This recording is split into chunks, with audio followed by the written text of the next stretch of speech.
Good morning to all of you. हम आशा करते हैं कि आप लोग घर में होंगे, स्वस्थ होंगे, अच्छे होंगे।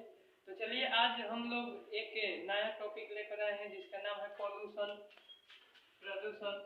तो आगे अब हम लोग समझते हैं कि देखिए प्रदूषण क्या होता है, इनके प्रमुख और अन्य दोनों चीज को हम लोग पढ़ेंगे और समझेंगे भी। तो पहले देखिए प्रमुख जो होता है हम लोग प्रदूषण में सबसे प्रमुख समझते हैं। पहला का नाम है वायु प्रदूषण, दूसरा का नाम है जल प्रदूषण। तो सबसे पहले समझते हैं कि प्रदूषण है क्या। तो देखिए प्रदूषण यानी पर्यावरण के विभिन्न तत्व जैसे वायु, जल, मृदा आदि में अवांछित परिवर्तक होता है, उसे क्या कहा जाता है, प्रदूषक। और पूरी घटना को क्या कहा जाता है, प्रदूषण के रूप में माना जाता है। समझ में ना। अब आगे हम लोग समझते हैं कि वायु प्रदूषण के बारे में आप समझ लेते हैं।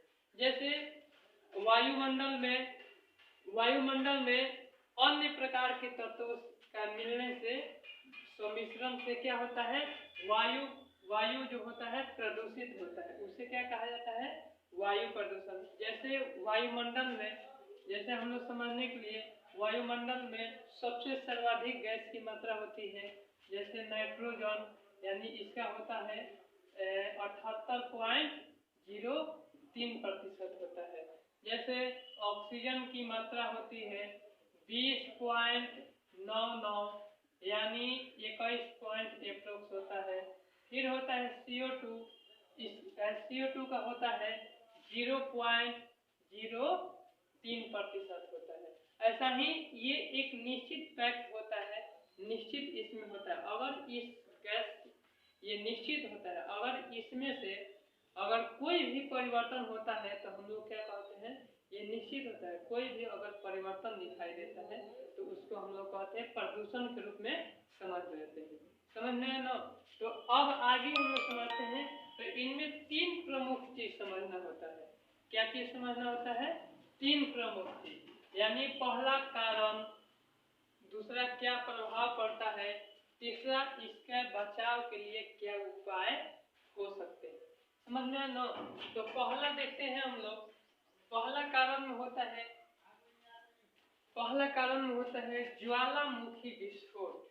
यानी ज्वालामुखी ये एक प्रकार के क्या है, इसमें कुछ प्रमुख ऐसे भी है जो प्राकृतिक है, कुछ मानव जनित भी है।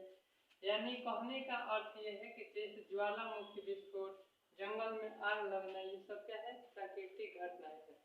तो हम लोग पहले समझ लेते हैं कि ज्वालामुखी विस्फोट जो होता है ये एक प्रकार के प्राकृतिक घटना होता है, जो क्या होता है, ये SO2 इसमें से रिलीज करता है। SO2 जो होता है प्रमुख गैस होता है, जो क्या होता है, ज्वालामुखी विस्फोट से SO2 गैस का रिलीज होता है। उसके बाद में क्या होता है, अब हम समझते हैं कि जब SO2 का रिसाव होता है और उसके बाद में वायु प्रदूषण को जन्म देता है। समझ में ना। अब दूसरा होता है जंगल में आग लगना। जंगल में आग लगने से क्या होता है, पर्यावरण को प्रदूषित करता है। तो ये भी एक घातक रूप ले लेता है, जो वायु को प्रदूषित करता है, जिनसे हम जैसे मानव को क्षति पहुंचती है। फिर तीसरा होता है इसमें आगे कार्बनिक पदार्थों का अपघटन। यानी कहने का अर्थ ये है कि जब कार्बनिक पदार्थ जो होता है जल के साथ सम्मिश्रित होने के बाद में क्या होता है, हमारा CH4 यानी मीथेन गैस का उत्पत्ति होता है। जैसे पशुओं की जुगाली में, जैसे कचरे इत्यादि में किसका होता है, यानी CH4। यानी कहने का अर्थ ये है कि मीथेन गैस की उत्पत्ति होती है। अब हम लोग समझ लेते हैं अगला, जो वाहन कारखानों का धुआं जो होता है, इसमें से भी क्या होता है, CO2 और सीसा जैसे तत्वों की प्रधानताएं उत्पन्न होती है, जिनसे क्या होता है, वायु को प्रदूषित करता है। समझ में ना। जिनसे क्या करता है, वायु को प्रदूषित करता है।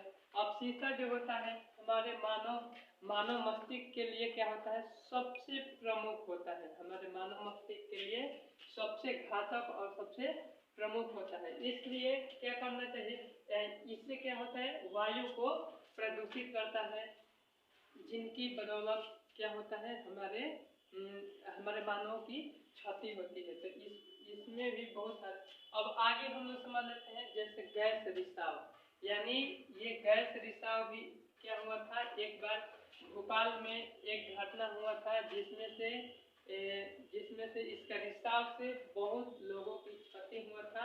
ये घटना कब हुआ था, 1884 ईस्वी में हुआ था। और इसमें प्रमुख जो था MIC यानी मीथेन आइसोसाइनाइड के सम्मेलन से, ये रिसाव से क्या हुआ था, ये भी एक वायु प्रदूषण का जन्म हुआ था। समझ में ना। अब आगे हम लोग समझ लेते हैं कि जैसे अब नोट्स में थोड़ा सा समझ लेते हैं कि वायु प्रदूषण सर्वाधिक प्रदूषक जो होता है CO होता है, यानी कार्बन मोनोऑक्साइड होता है।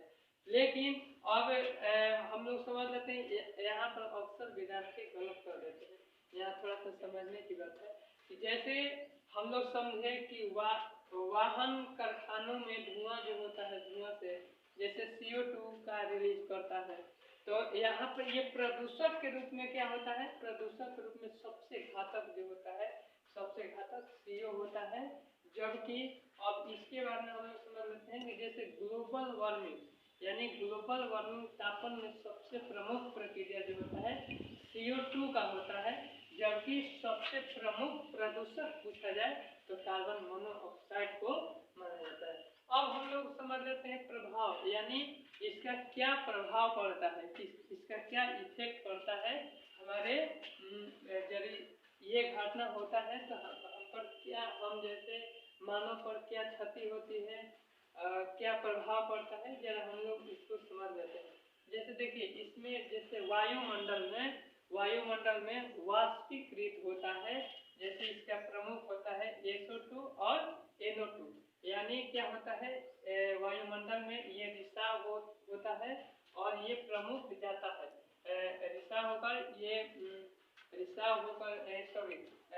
SO2 और NO2 जो होता है ये वायुमंडल में वाष्पीकृत होकर चला जाता है, और वहाँ पर क्या होता है, एक रिएक्ट करके HNO3 और H2SO4 के रूप में बन जाता है। और उसके बाद में जब बारिश होता है, जब वर्षा होता है, तो ये अम्ल के रूप में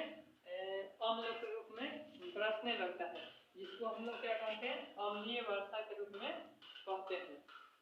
समझ में ना। यानी SO2 और NO2 मिलता है और वायुमंडल में जाने के बाद में क्या होता है, फिर उसके बाद में बरसना शुरू हो जाता है HNO3 और एक होता है H2SO4, जो अम्ल वर्षा के रूप में बरसने लगता है, जिनको हम लोग क्या कहते हैं, काफी हमारे प्रभाव पड़ता है हमारे शरीरों पर, हमारे बहुत सारे समस्याओं का जन्म देता है।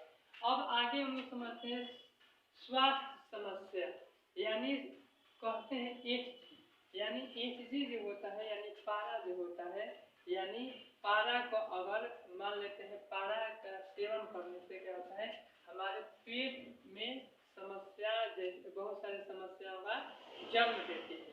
समझ में लो। यानी कहने का अर्थ ये, पारा जो होता है, ये पारा से क्या होता है, पेट में बहुत सारे समस्याओं का जन्म देती है। जैसे CO जो होता है, रक्त संचार यानी रक्त के प्रवाह जो होता है, रक्त के प्रवाह में काफी नुकसानदेही होता है, जिनके चलते क्या होता है, बहुत सारे समस्याओं का जन्म होता है। फिर उसके बाद में क्या होता है, पर्यावरण पर प्रभाव, यानी कहने का अर्थ ये है कि जब शीशा जैसी समस्या, शीशा की उत्पत्ति हो जाएगी, तो हम जैसे मनुष्यों के मस्तिष्क के रूप में बहुत सारी समस्या उत्पन्न हो सकती है। समझ में न। तो जैसे अब इसके उपाय के बारे में जान लेते हैं, तो पहले उपाय को जानने से पहले इस चीज को जान लेते हैं थोड़ा लाइकेन के बारे में।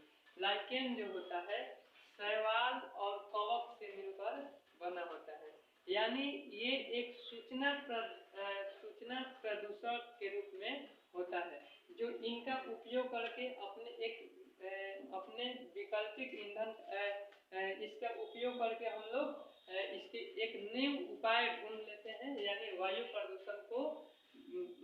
जमा करने के लिए, बचाव के लिए इसका भी उपयोग किया जाता है लाइटिंग का। फिर उसके बाद में होता है एक वैकल्पिक ईंधन का प्रयोग, यानी माने वैसा विकल्प को ढूंढा जाए जिनसे वायु को प्रदूषित भी न हो, हमारे सारा काम आसान भी हो जाए, यानी प्रदूषक न के बराबर हो, वैसा विकल्प को ढूंढा जाए। फिर उसके बाद में होता है एक वृक्षारोपण, यानी वृक्षारोपण करना क्यों जरूरी है? तो देखिए, ये वृक्षारोपण करने से क्या होता है, CO2 को ऑब्जर्व करता है, समझ में ना, क्या करता है, CO2 को ऑब्जर्व करता है और O2 को रिलीज करता है, समझ में ना। इसलिए वृक्षारोपण का होना जरूरी है, वृक्षारोपण करना काफी इम्पोर्टेंट होता है। अब हम लोग समझ लेते हैं कि एक और उपाय है जिसका वायु गुणवत्ता सूचकांक, यानी इसका कार्य होता है कि किस जगह पर किस स्थान पर शुद्ध वायु पाए जाते हैं, यानी शुद्ध वायु जो मिलते हैं, यानी वहां पर कितना शुद्ध वायु होता है, समझ में ना। तो आगे अब हम लोग समझ लेते हैं कि जल प्रदूषण के बारे में जान लेते हैं, यानी वायुमंडल में विभिन्न तत्व, यानी जब जल यानी शुद्ध जल, थोड़ा सा समझ लेते हैं, यानी शुद्ध जल यानी स्वच्छ जल में अगर कोई अवांछित पदार्थ को मिला देते हैं, क्या करते हैं, अवांछित पदार्थ को मिला देते हैं, तो उसके बाद में क्या होता है, जल जो होता है प्रदूषक हो जाता है, यानी इस पूरे घटना को हम लोग क्या कहते हैं, जल का प्रदूषण कहा जाता है।